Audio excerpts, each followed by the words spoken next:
Sorry, Joe called me. Hi, Brian. Hi, Kurt. How are you? Good. How's it going, Hey, man? Cool. So, guys, welcome to Friday the 13th. I want to thank you for doing this interview, Kurt, and also Brian. I'm going to ask you some warm-up questions first, just two questions. As a guitar player and also as a vocalist, who are your influences growing up? Me? Yeah. Alex Lifeson and Pete Townsend. Okay. Is there a reason why those two people, why they've inspired you? Uh, Townsend because he wrote so many great songs with very, very simplistic chords, but completely amazing songs with just very simple, just the basic chords, nothing fancy, but the songs were amazing. And I find that fascinating. And I just Rush is probably one of my favorite bands. So Okay. So, yeah. what age did you learn to play guitar then, Kurt? What age did you pick up your first guitar? First guitar about first guitar was about 14. I started playing drums when I was 5. So I played drums till I was about 12, and then I played bass for a couple of years, and then I switched over to guitar. So you're pretty multi-talented then. Well, I don't know about talented, but I can play guitar a little bit. Yeah. What about you, Brian? Who's your influences growing up? Who inspired you? guitar, Jakey Lee and Vivian Campbell were my guitar heroes. About vocalists, guitar Oh, inspiration. vocals. We Yeah, said You're a yeah. singer, guitar. dude. You're a singer. Well, I can like guitar players. Well, that's what I started playing, but I Yeah. suck as a guitar player. Um, well, Dio, obviously, that's a no-brainer. David Coverdale. I love Joe Elliott's, first stuff with Def Leppard, John Bush, John Oliva, David Wayne, you know, Maiden, Priest. I mean, the list goes on. Right then. Those are probably my top eight. So, And Kurt, I that's mean, growing up, also looking back at the old albums with Metal Church, do you have a favorite and why? for, What's your favorite, or would you say it's your cult classic? I mean, it's the for first two me. albums. No, I'll ask you in a minute, Brian. If you want to Oh, go oh, first, I was going to ask Kurt first. um, Favorite metal church record? I mean, probably the first one only because the way the response everybody got from that and just the fact that there was so much energy in that because we recorded it live. We didn't know any better. So we just went into the studio and played our set and we did it in less than a week, so we just went in and played. And that energy translated it because we were kids, we were excited, and we had been playing a lot, so we were tight. So there's a magic about that record, even though to me when I listen to it, it sounds funny, kind of from a production side, like sounds really weird, but somehow that doesn't matter on that record. So I'm kind of fascinated by that. I think that's probably my favorite, just simply because of that, the energy that's captured on that, and that's really tough to do. And the only way you do it is you get in the room as a band and play it live. So that's the best way to do it. So I'm fascinated with that. I think I think the songs and the music on Hanging in the Balance is really great, but the production isn't right, and the cover obviously is the worst cover in history. So, but the songs on it are really good. I wish it would have came out differently. I mean, you mentioned the first album. Did you ever think of remastering it? If you say it had a strange Oh yeah, matter of reproduction. fact, I have all the tapes and everything like that, but that's all tied up with major label contracts and all that kind of nonsense from the way the music business used to be. They own the rights to everything in perpetuity and everything. But yeah, I've got it. I'm ready to remix and remaster the whole thing if we ever could be allowed to do that. So I'd love to. I'd love to. Right. Wow. What about you, Brian? What's your favorite of past albums with Metal Church? well, the first, obviously, because that's what I fell in love with right off the bat. When you first heard Beyond the Black, and to almost said Beyond the Realms of Death, Beyond the Black, and Metal Church, and um, that's probably my favorite. David Wayne, and I love Blessing and Human Factor, but there's something that I love about. It's funny, Kurt brings up Hanging in the Balance. It's one of my favorite Mike Howe albums. It's just I don't think there's one shitty song on there at all. You know, I mean, it was just a great record, and I played it to death when it first came out. I mean, it's a bit of a bizarre cover. Is it a big chick with like a umbrella and all that? Kurt's like going, no. Yeah, it was hard to get past that when I was a kid, but well, actually, I was a teenager then, but I was like, oh, fuck that. You know, the music is great, you know. It's like, yeah, but they always say never judge a book by its cover, don't they?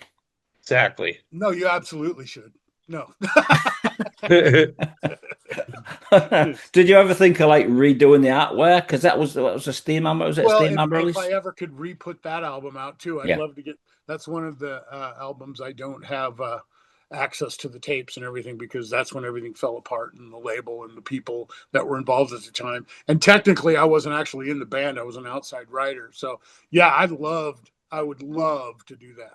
I would like to make it, because Mike and I had some great ideas for the cover, you know, and then somebody came in and did that, and we were all like, oh. And of course, we didn't have time to fix it or any money, and you know, that kind of stuff. So anyway, it's a shame, but I think the songs on it are great. You know? Yeah, I've just got this book, Kurt. This this Beyond the Black. Yeah, it's a really, really good book. Actually, there's some of my pictures in this book because I sent the author some pictures from Bloodstock. Oh, really? Oh, so if you turn to page 221, you'll see 6 of my pictures from Bloodstock. Oh, nice. Okay. Well, check it out, mate. It's a really, really good book. Is this easy? Is this easy to get this book, or is it quite difficult to get? Because if anybody wants to check it out, I haven't tried. They sent me one, and that's it. I have never gone on to look and see. I mean, it would probably be on Amazon or something. You know? That's where we got ours. Yeah, exactly. So I mean, obviously, I haven't read it because it's too weird to read. Like, here's a book about me or what I was doing, and that's just, I can't. It's too weird. But I like the guys who put it together, so I trust them. Yeah, it's a really, really good book. Like I say, it's very well put together. A lot of detail telling you about the history of the band. So the new album, it's absolutely amazing. Really, really good album. Just tell me a little bit about the album, the title. The Dead to Rights. Dead to Rights. Well, you know, a lot of it, people thought it was really kind of political, and maybe it is a little bit, but more it's just drawing from the atmosphere of everything that's going on. There's a lot of great, you know, catchphrases that are flying around right now because of, you know, the way the climate of everything is right now. So there's no concept behind it or anything, but Dead to Rights, the song itself is more about accountability, you know. It's a brilliant, for lack of a better term. It's got brilliant artwork, as you can see behind me. It's like, who did the artwork for this album? Has he worked with Metal Church before? Yeah, he's a guy from Brazil. I can't remember his name, but he's done a lot of stuff for us before. Yeah. He's really good. I really like him. Yeah. So, what other artwork did you have in mind besides this cover? I don't know that we actually did. We had kind of, you know, that was kind of the first thing he came up with the title, and we looked at that, and so he just developed it from there. So it was kind of trying to figure out how to, you know, how to keep the metal and put the, you know, the branding of the guitar and all that kind of stuff in it as well. So, you know, kind of bring all the elements that make it a Metal Church album. So what other titles did you have besides Dead to Rights? I don't know that we actually did. I don't remember having any. I think you just came up with it right off the bat. Yeah, I think that's kind of, and I'll do that once in a while. Like I did that with like Damned If You Do. Oh, that's a good heavy metal title, you know, and things like that. So I think that was just kind of where it started, and it stuck. So right. So where did you find Brian, this crazy maniac below us? Where did you find him? He found us. He found me. He found Metal Church. He found the camp through Todd Latore. And I got a couple of MP3s of somebody singing a couple of Metal Church songs. And David Wayne, Start the Fire, and In Morning, was it? Yep. Yes. And it was like, and at that time the band was done. I had no intentions of doing it anymore. I had shut it down, you know, a year and a half or so before, and I had no intentions of doing it. I was doing other things. So I got these MP3s through Rat Pak of this guy singing, you know, Start the Fire and In Morning, and I was like, wow, especially Start the Fire. I thought, is that a David Wayne track that I haven't heard? Or is that David Wayne singing it, something that I hadn't heard? Because, I mean, he just nailed it. And I was like, wow. And then And he did a great job with In Morning too. And I was like, wow, well, if I ever put the band together again, this guy would be a great singer. I didn't know his name. I didn't know who it was. So, and that's how then the whole thing started from there. But that's how he found us. So Todd Latore pushed him to do it. So, but he could tell you a little bit more about that. Brian, tell me a little bit more for the people watching this. Todd's kind of I like to call him the puppet master, because he does that. He does that with other. He's like I can't even say what I know, but he's working on another similar situation where he just just sees the right people that would fit, and he calls me out of the blue, and he goes, "Can you get to a studio?" I go, "Yeah, maybe," because he knew I didn't have any recording crap at the time, and let alone would I be able to figure it out. And he goes, "Well, I need you to record a couple of Metal Church songs." And I go, "Why?" And he goes, "Because you're going to be the next singer for Metal Church." I'm like, "Fuck you," because he's always teasing me, but he was very serious, and I'm like, "You're serious?" And he goes, "Yeah, I'll get it to Kurdt and Joe over at Rat Pak and see what they think." And it was just something that Todd came up with, and so I did it, and the rest, that was history. Kind of like the Judas Priest thing with Ripper then. Got the audition and thought it wasn't real, and it turned up to be the real thing. Yeah, I don't know if I heard a few stories about that. Scott Travis saw them at a club. Yeah. Or didn't they make a movie about that with Mark Wahlberg? Yeah, I've got it. Yeah. I mean, but of course it was embellished. Yeah. It's kind of the same sort of thing with like. It was a great movie. I loved the movie. So it's basically just Todd taking the piss out of you and then realizing that it's going to be a real audition with Metal Church. Well, it wasn't because again, I got the MP3s, and I'm like, well, I'm done with Metal Church. I'm done. It fell apart, and I'm done. I'm not doing this anymore. I was like, I'm going to get 5 singers now. And like, no, okay. But it was really, it blew me away actually, because it was like, that's what inspired me to even consider it, so. Yeah. Rest in peace to Dave. It was easy because I already knew the songs, it wasn't too hard for me to do it, Rest in peace to Dave and Mike, by the way. Yeah. Awesome singer, sadly gone. So why did you want to quit then, Kurt? What was the reason? What stopped you wanting to do it? Well, when we finished our last tour, we got back from Australia and things just fell apart. And I was like, I'm not interested in doing this anymore. Label wasn't interested anymore. So, and I just shut it down. So you got Brian in the band, and then obviously Ken Mary came into the band, and Dave Elson. Yep.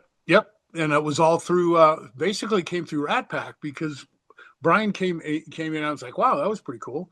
And so then, Rat Pak had been working with the Ellefson Soto project, and Dave had extended to Joe at Rat Pak that, wow, if Metal Church ever gets back together, I'd be really interested in doing that.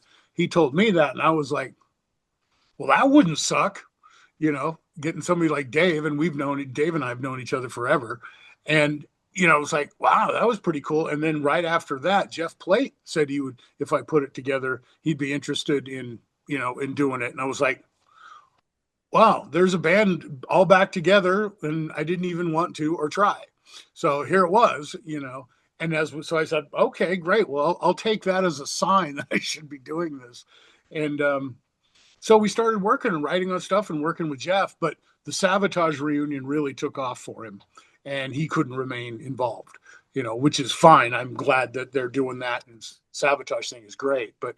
And then within a few days, I was in touch with Ken Mary, and we've known each other since, Metal Church's first album and Fifth Angel's first album, because, we're both Seattle refugees and worked with Terry Date on our first record. And I was listening to the first Fifth Angel album because Terry was working on that, and he was listening to, the first Metal Church record because Terry had just done that. So it was all, very convenient.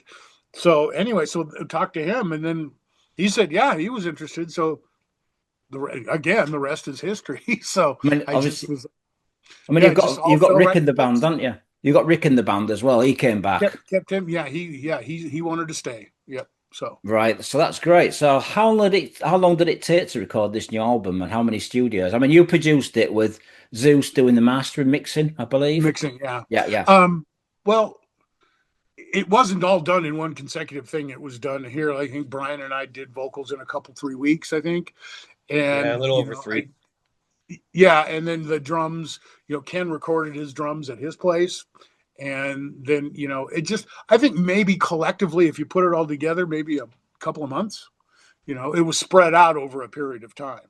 But yeah, if you push it all I together. think you had Dave finish it in like 2 days or something. Yeah, like Dave that. came in. He was totally prepared. Came in and did all the bass in 2 days. Which is like, okay, I can work with this. Yeah. So what is your favorite songs from the new album, guys, between you? What's your favorite songs from the new album? Boy, that's tough. I really like Wake Again and Yesterday Begins. They're the bonus tracks, just because I had fun. I think when Kurdt and I were recording Wake Again, Kurt's like, "Oh my God, you kind of sound like John Oliva on this part." Yeah, he totally did too. And he's like, "This is creepy." Like, wait, no, I mean, but it was amazing. I mean, it was just like you could really hear the influence there. I mean, obviously the David Wayne influence, but on a couple of those songs, and like you said, it's a bonus track. It sounded just like John Oliva. It was really cool. So I mean, I've reviewed the album. I give it 5 out of 5. I don't know if you've seen the review. I know you have, Brian. But there's I've only got 11 songs. You said there's 12, is there? An extra 2 songs bonus? Technically 15. Okay. Yeah. So what am I missing then? Tell me the bits that I'm missing. Well, you got the European one, right? Yeah. So do you have 11 or 12 on there? 11, I believe. I got it from Kev from the label. And what's the bonus track? Is it? I think it's Blood and Water. I think it's Blood and Water. Okay, well then you got the American. That's the American version, I think. Okay. Yeah, I don't know. That's a good question. Well, was the European one that I saw, because some German guy was doing a review on the box set, and they had Wake Again and yesterday. I think it was Yesterday Begins was the bonus. Oh, right. Okay, different bonus tracks. For different and I think Japan has got one that's called Coming for You. But the bonus ones are Blood and Water, Yesterday Begins, Wake Again, Coming Home, and one other one I can't think of. I can't think of it. So why did you do it like this then, like bonus tracks for different territories? Why they've been doing that since the 80s, dude. Did you want to put them all together as one, for one package for all the territories? Well, record companies, it's a record company thing, more of just to give them something special. Each record company, each region gets a little something special, a little bit different. Yeah, don't you remember when we were kids, we saw Made in Japan? Like, where the hell did this come from? You know? And we're like, why does the Japanese get all the cool stuff? So they've been doing this forever. Same thing. Yeah. Yeah. Oh, the other song's called No Going Home. That's it. Yeah. So how do you compare this album to previous albums? To me, it takes me back to the first 2 albums, but more of a fresher approach with more better technology. How do you guys see it? Well, that was kind of one of the things especially when we were tracking the vocals. Well, okay, when I was writing it, the music, I knew because of Brian's voice that it would definitely sound like old Metal Church, just because of the quality of his voice and his influences. So that kind of subconsciously drove it into that area. I mean, I guess, maybe it's a little more aggressive than some of the stuff, but I think it did that. And it turned out to sound very much like Metal Church because of his voice. But I also wrote with that in mind. So when we were doing FAFO, it really made me feel like how Psycho is. It's just intense, and Kurdt and I were laughing our asses off because Kurdt had all these lyrics, but we're like, okay, how are we going to do this? And then Kurt's like, oh, here, go da da da da da da, and then I started scatting over it, and we were laughing because it was so punk rock. Yeah, right, exactly. It was just funny. That song was fun to do. Yep. Yeah. What does that song mean? What is it? What is it? Fuck around and find out. Oh, okay. Yeah. Okay. It just sounds cool, because that's what everyone keeps saying on the news all the time. Yeah. Yeah. Just sounds good. I mean, I was talking to you the other day, Brian, on the phone. We were speaking, and you said about your vocals in places. It sounds like Rob Halford doing backing screens, but you didn't want to overdo the screaming on this album. I mean, I could have, but Kurdt wanted me to just keep it in the pocket. Don't go over the top. Yeah, we didn't want, Def Leppard vocals on this album, with all the harmonies and stuff. No, it just keeps it a little more real, keeps it a little more live. I mean, yeah, he could certainly have done it, but we wanted some for effect, but we wanted, keep it pretty straightforward. That's how it is with the Dark and Metal Church. I mean, that's the way David Wayne wasn't, layered multiple, right harmonies and stuff. It was just right in your freaking face. So the new album, what sort of reviews have you been getting so far? Most of it's obviously positive as hell. Pretty amazing, actually. Very. Yeah. I mean, I'm a little bit blown away by the consistency of it.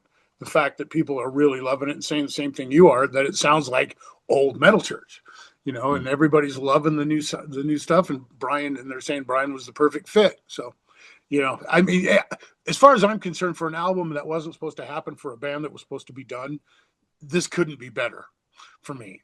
So yeah. I couldn't be happier with the response. And I'm still trying to wrap my head around all of this because it's yeah.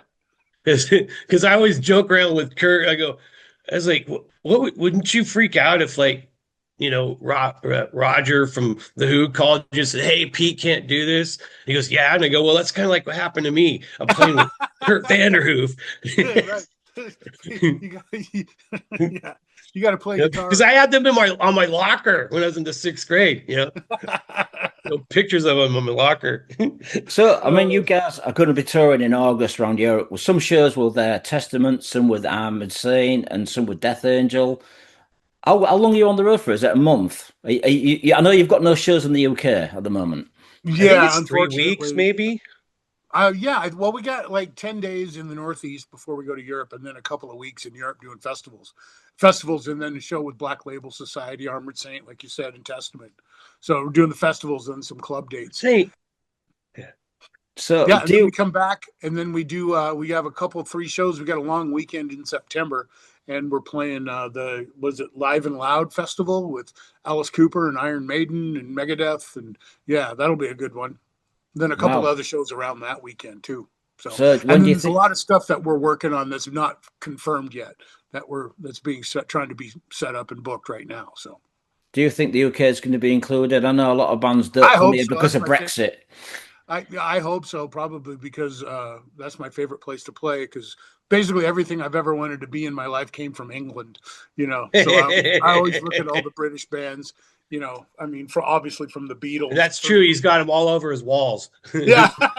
It's just, I love it over there, just because, like, walking around London or something, I just think of the history, of like, wow, these guys played here and these guys played here, that kind of stuff. So I find that really fun.